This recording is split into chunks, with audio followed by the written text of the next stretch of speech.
Om Mani Padme Hum, Om Mani Padme Hum, Om Mani Padme Hum. Greetings, divine angelics of the new earth, our team of 144.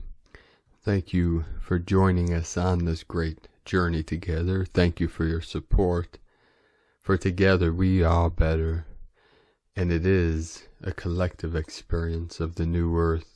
It is up to us together in unity consciousness with our I Am presence to manifest heaven on earth, what we call New Earth or 5D, and we do this through the awareness, our pure awareness, activating the full power and breadth of our I Am presence here now, and we call upon the Ascended Masters and Saint Germain and activate the violet flame of transmutation, transformation, and purification to affect all life in all dimensions, all timelines, and all realms. Here now, we are Ascended Masters that have returned to this realm for this final mission of raising Gaia and all her children to the new earth, new Eden, heaven on earth. Today, we begin Discourse 12 of 33-day training on activating our I Am presence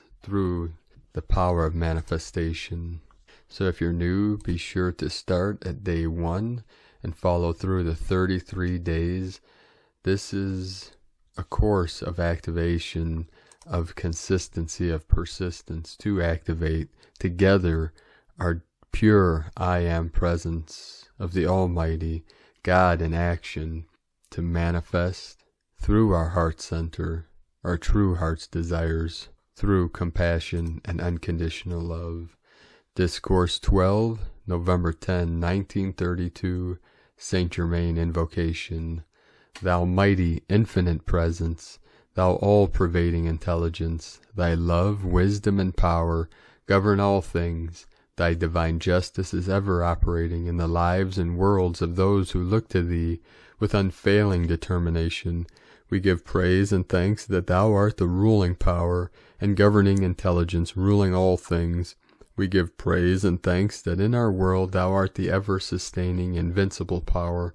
We thank thee. God always finds a way to help those whose hearts reach out to him. The Discourse.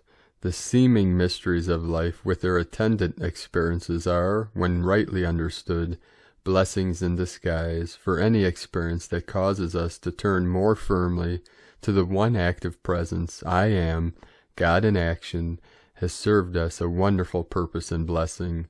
The unfortunate situation in which personalities find themselves exists because they are constantly looking to outside sources for sustenance, directing intelligence, and for the love that is the supreme presence and power of the universe.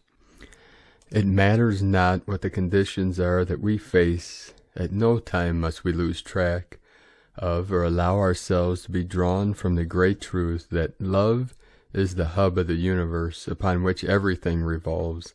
This does not mean that we shall love in harmony, discord, or anything unlike the Christ, but instead we can love God in action, the I Am presence everywhere present.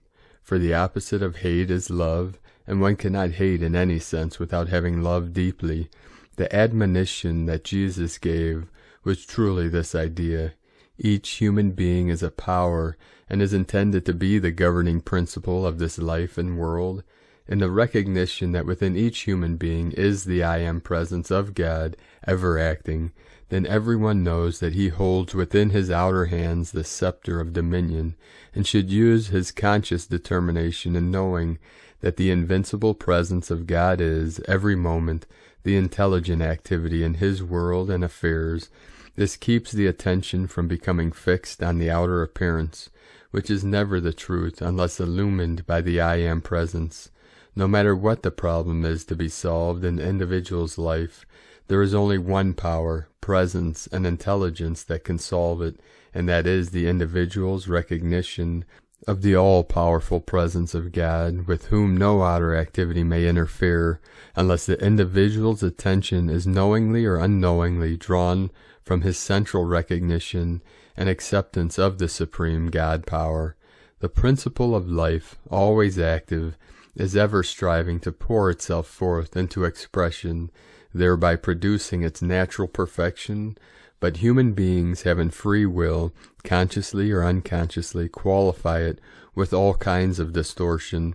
The individual who stands with his attention fixed firmly on the I Am presence, on God and with God, becomes an invincible power with which no outer manifestation of mankind can interfere. In the recognition of I am here and I am there, friends wherever needful will be raised up to one's assistance, for I am the friends brought forward whenever and wherever it is necessary. The release from all outer dominion or interference can only come through this recognition of the I Am presence, God in action in the individual's life and world. Many times this requires strong determination to hold unwaveringly in this presence when appearances seem to be dominating. However, such is never really the case. The old saying, an individual is never licked until he gives up, is quite true, for as long as an individual looks with full determination to God in himself as the governing intelligence, there is no human activity that can long interfere. The mighty outpouring of light flowing about each individual through the activity of the vision and knowing of its presence can be made as invisible as a wall of steel about one, in fact more so.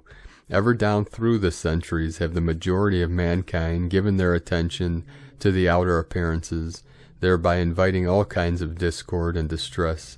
But today there are thousands who are coming to understand the God presence within themselves as absolutely invincible, to the extent that they are steadily being raised above the injustice, discord, and inharmony of the outer creation.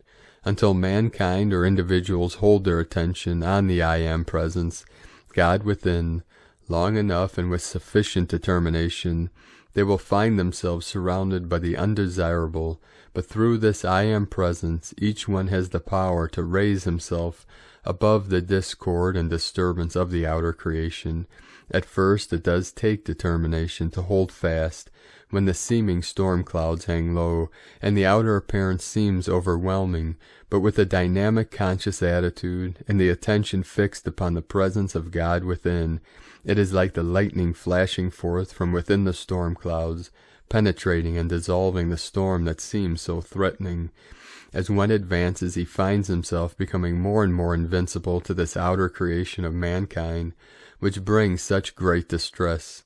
The statement of Jesus, "Know the truth, and the truth shall make you free," was perhaps one of the simplest and greatest truths to ever be uttered, for the first fundamental of knowing this great truth to which he referred was to know that you have within you this invincible presence of God. If you know that and are certain of it within your own consciousness, I mean by that standing with firm determination in the face of everything, then you know you do have that presence within. Your next step is to take the stand.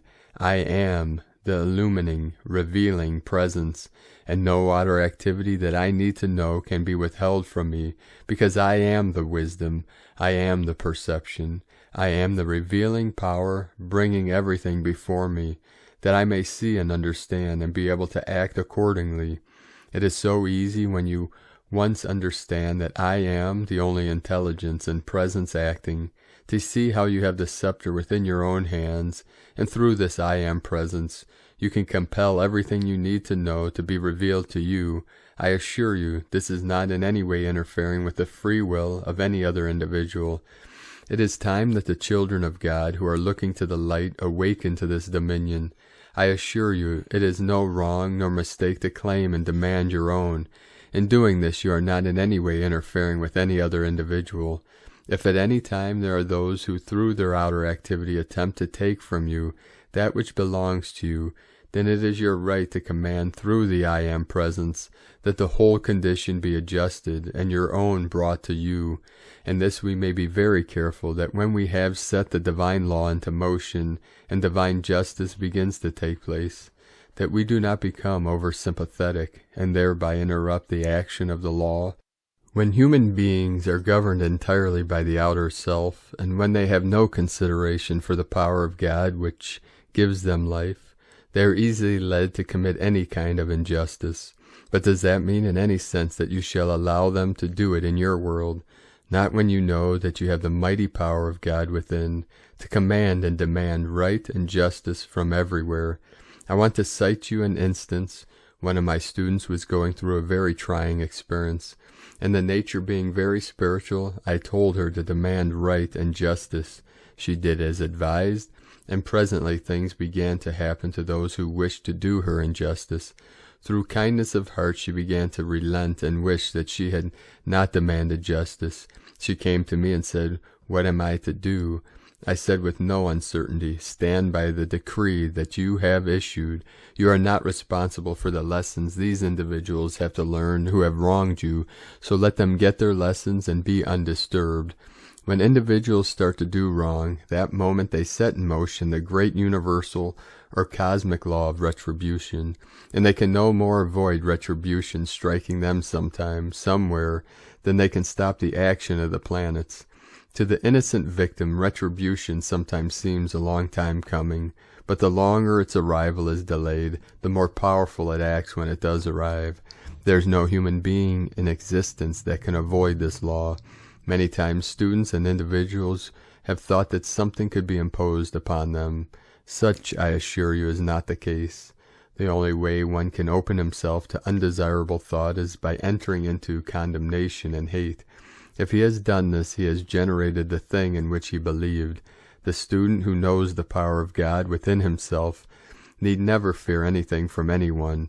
The individual may, if he or she choose, experience the fullness of the activity of God in his life and world. It is simply a matter of choosing what you shall have. If you want peace and harmony, know, I am the power producing it. If you want adjustment in your affairs and world, know, I am the mighty intelligence and power producing it, and no outer activity can interfere with it. From out of the seeming mystery of life's ceaseless activity, there is the illumining presence of the mighty I Am within, that stands ever ready to bless you with untold, inconceivable blessings, if you only let it. How do you let it? By the joyous acceptance of the mighty presence, that you have this mighty power within you, and then do not hesitate in every detail of your activity, no matter how small it seems, to call it into action. For there is no energy in the universe but God to act through your consciousness, your mind, your body, your world. Say often, I am the presence in everything you wish to have done. This opens the way for the power of God to act and bring you justice. Have no sympathy for the outer, that in its ignorance does the wrong thing, whether in yourself or someone else. Keep calm and serene, knowing God is the only intelligence and power acting in your world and affairs. I am in you is the self-sustaining strength and healing manifesting in your mind and body. This keeps you in greater attunement. Face God, and the energy always surges forth to command every situation. Individuals who understand this law are not subject to injustice and the conditions which the outer selves of other beings try to impose upon them. Keep the outer reminded of this often. Be sure always within yourselves that there is only the presence and power of God acting in you and your affairs. Keep using the statement at all times that there is nothing hidden that is not revealed to me. This is always necessary. However, no matter what individuals want to do, your safeguard is always to pour out the love of God to them. When individuals try to enjoy something through injustice, without question, they never enjoy it, for they always lose some faculty by which they could enjoy it. Other personalities always have the same privilege to stand with God that you do, and if they do not choose, that is not your business. God is the all-knowing presence and power, knows and discovers all things. You may say for another, Mighty Master Self, the I Am presence within this individual, come forth in thy conscious power, with thy mighty insight and foresight, with thy wisdom and directing intelligence, and see that all things are adjusted for her, and that she is given the peace and rest she so much deserves.